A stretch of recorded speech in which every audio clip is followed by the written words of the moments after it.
భారత్తో 5 టెస్టుల బోర్డర్ గవాస్కర్ ట్రోఫీతో అంతర్జాతీయ క్రికెట్లోకి అరంగేట్రం చేసిన ఆస్ట్రేలియా యువ ఓపెనర్ శామ్ కోన్స్టాస్ అతి తక్కువ కాలంలోనే స్టార్ క్రికెటర్లకు దక్కే క్రేజ్ ని సొంతం చేసుకున్నాడు.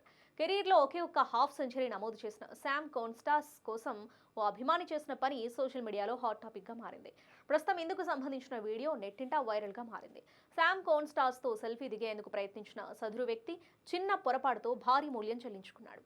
ప్రాక్టీస్ కోసం తన క్రికెట్ కిట్ పట్టుకుని శామ్ కోన్స్టాస్ వెళ్తున్నాడు. అతని వెనకాలే కారులో వచ్చిన వ్యక్తి శామ్ కోన్స్టాస్ ను గమనించి అతనితో సెల్ఫీ దిగాలని భావించాడు. వెంటనే కారును పార్క్ చేసి శామ్ కోన్స్టాస్ కోసం పరిగెత్తాడు. అయితే ఈ హడావిడిలో కార్ హ్యాండ్ బ్రేక్ వేయడం మర్చిపోయాడు. అయితే అక్కడ డౌన్ ఉండటంతో కారు ముందుకు కదిలింది.